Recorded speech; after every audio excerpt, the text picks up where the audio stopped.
55 years after our independence from Britain, many Jamaicans are concerned that we are once again undergoing a new form of colonialism, a form of economic colonialism by Chinese businesses operating in Jamaica. Nowhere is this more evident than in the construction sector, where Czech and the 14 or so other companies, Chinese companies that now operate in that sector, have controlled at least 50% of the sector. And this is by the estimates of industry professionals. Well, unfortunately, almost up to half of the labor now employed on construction is Chinese, which is the same reason why the small entrepreneurial Jamaican, who invariably is an engineer or similarly qualified to work in the industry, are mostly unemployed.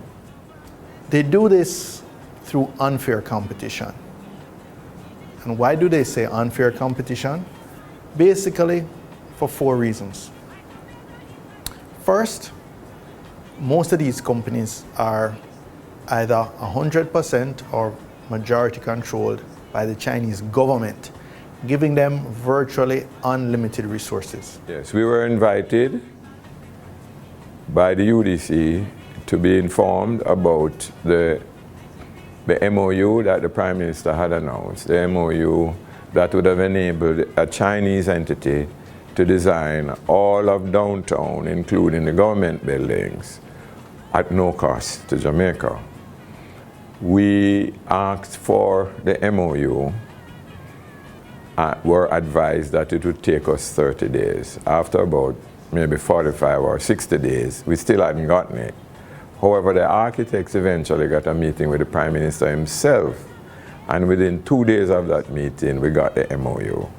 And of course, the MOU says that the Chinese will be paid $1 million US. So we have moved from free to $1 million.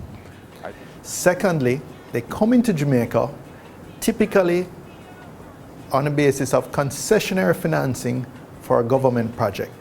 And they get all sorts of duty concessions on imported machinery and equipment, and they get to buy local building inputs free of GCT. They then use these concessions and this machinery and equipment to compete for private sector projects. So they have an advantage over local contractors. Our country is poor and broke.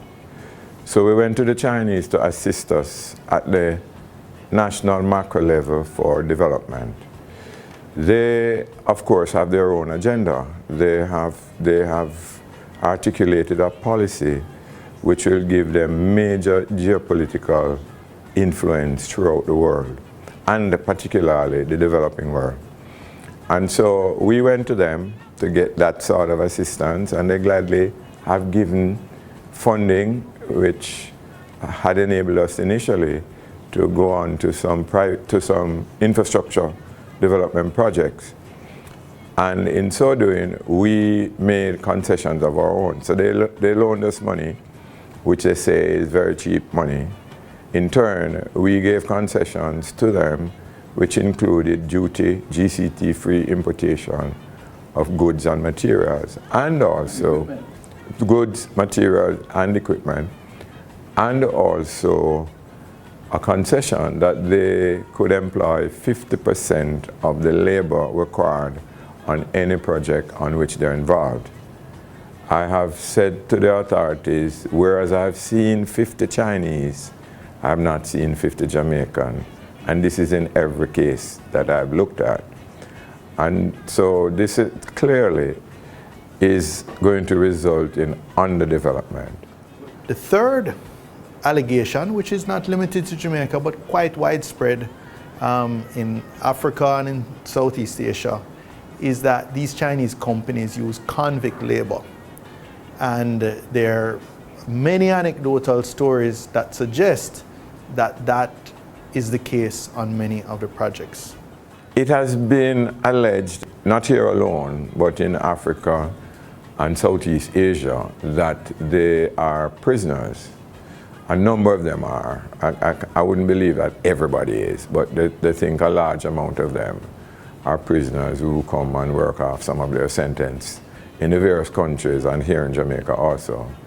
So that has made it particularly attractive, I understand, to the private sector.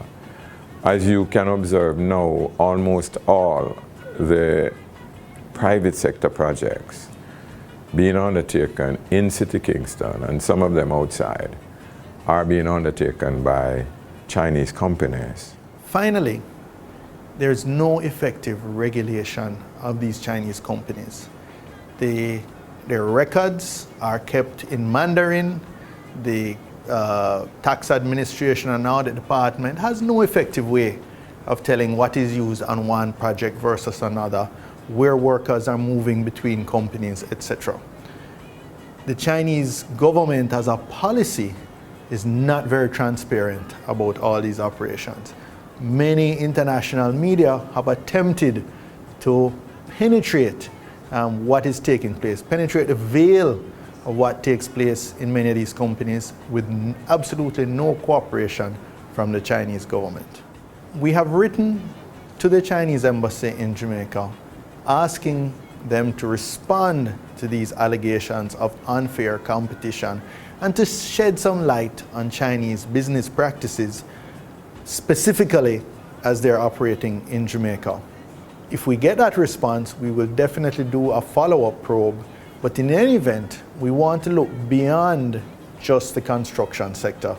We want to see what is behind Chinese retail establishments taking over most of the towns and villages in rural Jamaica.